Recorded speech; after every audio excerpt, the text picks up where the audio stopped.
आदरणीय मेरे प्रिय दोस्तों और भक्तों, आपके समक्ष वृत्तांत रख रहा हूँ जिसका शीर्षक है कि माता यशोदा ने श्री कृष्ण को ऊखल से क्यों बांधा। दोस्तों, ऊखल से बांधने की घटनाएं आप में से बहुत से भक्तों को मालूम भी होंगी। दोस्तों, यह श्री प्रेम सुधा सागर से लिया गया वृत्तांत आपके समक्ष रख रहा हूँ। दोस्तों, यह वृत्तांत लगभग 10 मिनट का होने वाला है, अतः आपसे विनती है कि बने रहिए। इस वृत्तांत के अंत तक आपको स्वयं पता चल जाएगा कि भगवान श्री कृष्ण को दंड देने के तहत ऊखल से क्यों बांधा गया। तो दोस्तों, बिना समय गवाए आइए इस वृत्तांत को शुरू करते हैं। श्री शुकदेव जी कहते हैं कि हे परीक्षित, एक समय की बात आपको बताता हूँ। क्या वो नंदरानी यशोदा जी ने घर की दासियों को दूसरे कामों पर लगा दिया और स्वयं अपने लाला श्री कृष्ण के लिए उनको मक्खन खिलाने के लिए दही मथने लगी। मैंने तुमसे अब तक भगवान की जिन जिन बाल लीलाओं का वर्णन किया है, उसमें दधी मंथन के समय वे उन सब का स्मरण करती और गाती भी जाती थी। वे अपने स्थूल कटी भाग से सूत से बांधकर रेशमी लहंगा पहने हुए थी। उनके स्तनों से पुत्र स्नेह की अधिकता से दूध चूता जा रहा था और वे कांप भी रहे थे। नेति खींचते रहने के कारण उनकी बाहें थक सी गई थी। हाथों के कंगन और कानों के कर्णफूल हिल रहे थे।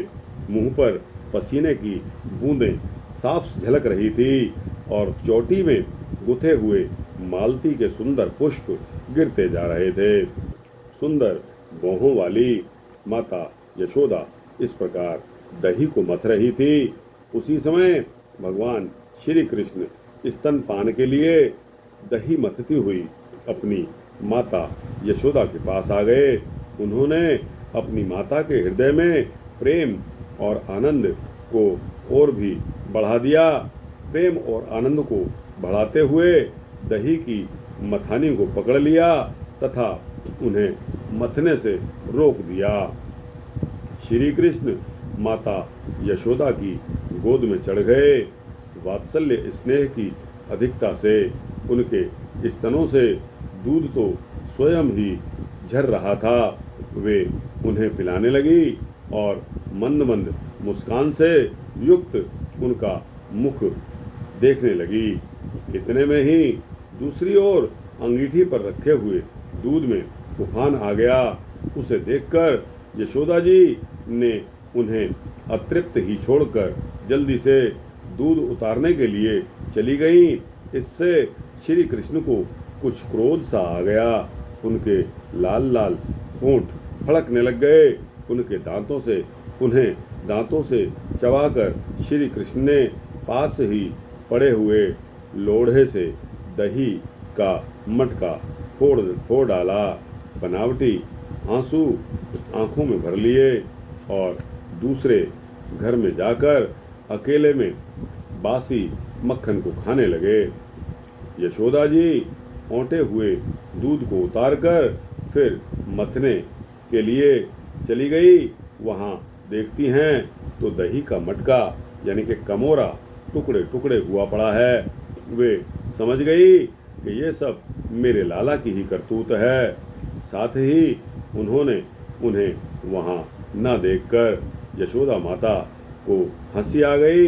इधर उधर खूब ढूंढा, पता चला कि श्री कृष्ण एक उल्टे हुए ऊखल पर खड़े हैं और छीके पर का मक्खन ले लेकर बंदरों को खूब लुटा रहे हैं।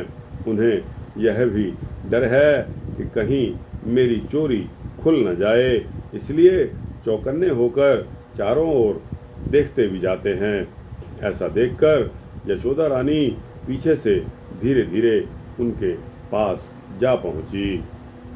जब श्री कृष्ण ने देखा कि मेरी माँ हाथ में छड़ी लेकर उन्हीं की ओर आ रही है। तब झट से ओखली पर से कूद पड़े और डरे हुए की भांति भागने लगे। परीक्षित जी कहते हैं कि बड़े बड़े योगी तपस्या के द्वारा अपने मन को अत्यंत सूक्ष्म और शुद्ध बनाकर भी जिनमें प्रवेश नहीं करा पाते, पाने की बात तो बहुत दूर रही, उन्हीं भगवान के पीछे पीछे उन्हें पकड़ने के लिए यशोदा जी दौड़ रही हैं। जब इस प्रकार माता यशोदा श्री कृष्ण के पीछे दौड़ने लगी, तब कुछ ही देर में बड़े बड़े एवं हिलते हुए नितंबों के कारण उनकी चाल धीमी पड़ गई। वेग से दौड़ने के कारण चोटी की गांठ भी ढीली पड़ गई। ज्यों-ज्यों माता यशोदा आगे बढ़ती जाती, पीछे से पीछे चोटी में गुथे हुए फूल गिरते चले जाते। इस प्रकार सुंदरी यशोदा ज्यों का त्यों करके उन्हें पकड़ सकी। श्री कृष्ण का हाथ पकड़कर वे उन्हें डराने और धमकाने लगी। उस समय श्री कृष्ण की झांकी बड़ी ही विलक्षण दिखाई दे रही थी। अपराध तो किया ही था, इसलिए अपनी रुलाई को रोकने पर भी नहीं रुकती थी।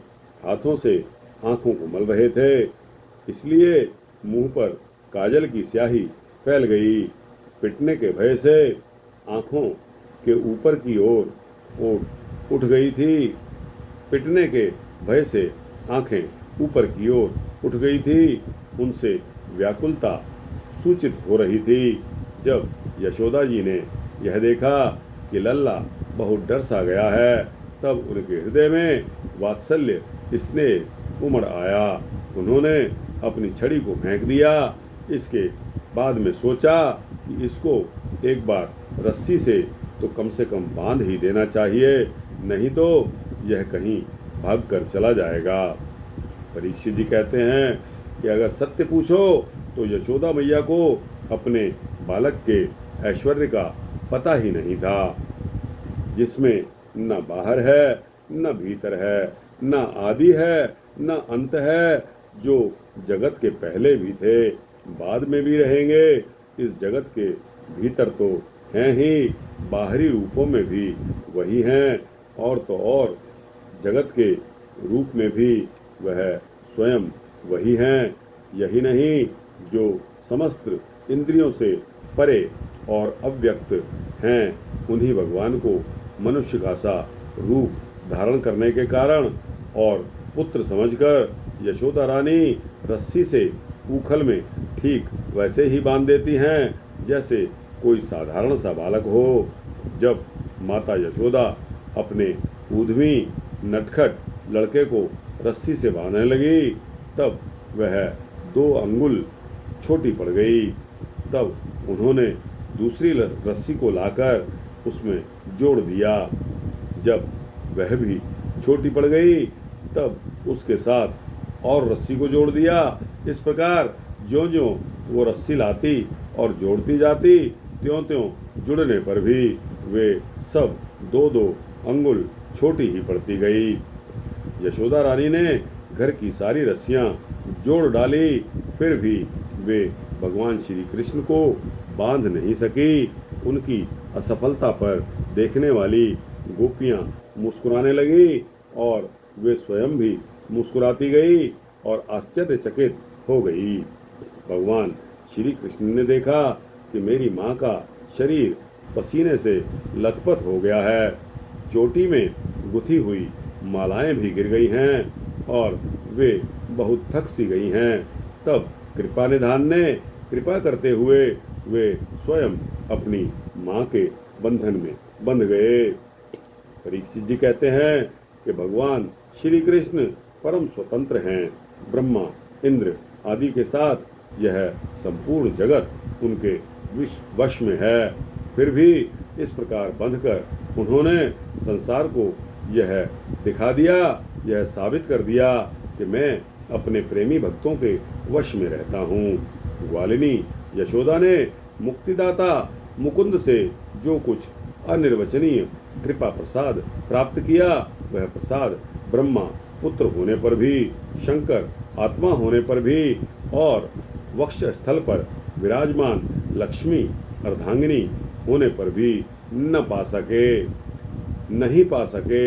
यह गोपिका नंदन भगवान अनन्य प्रेमी भक्तों के लिए जितने सुलभ हैं, उतने देहाभिमानी कर्मकांडी एवं तपस्वियों को तथा अपने स्वरूप भूत ज्ञानियों के लिए भी नहीं हैं। इसके पश्चात नंदरानी यशोदा जी तो घर के काम धंधों में उलझ गईं और उखल से बंधे हुए भगवान श्याम सुंदर ने उन दोनों अर्जुन वृक्षों को मुक्ति देने की सोची। क्या सोची? जो पहले यक्षराज कुबेर के पुत्र थे, इनके नाम थे नलकूबर और मणिग्रीव। नलकूबर और मणिग्रीव, इनके पास धन, सौंदर्य और ऐश्वर्य की पूर्णता थी। इनका घमंड देखकर ही देवर्षि श्री नारद जी ने इन्हें शाप दे दिया था और ये वृक्ष बन गए थे। तो दोस्तों, यह अध्याय 9वां श्री प्रेम सुधा सागर से मैंने आपको सुनाया। दोस्तों, आपको कैसा लगा? अच्छा लगा हो तो इसको लाइक और शेयर करते हुए अपने दोस्तों, भक्तों, मित्रों, जिज्ञासुओं तक पहुंचाना। कमेंट सेक्शन में अपने कमेंट्स भी अवश्य देना। और दोस्तों, इस चैनल को सब्सक्राइब कर देंगे तो आपको इसी तरह के सूक्ष्म भक्ति वृत्तांत मिलते रहेंगे। जय श्री कृष्णा, जय श्री राधे कृष्णा।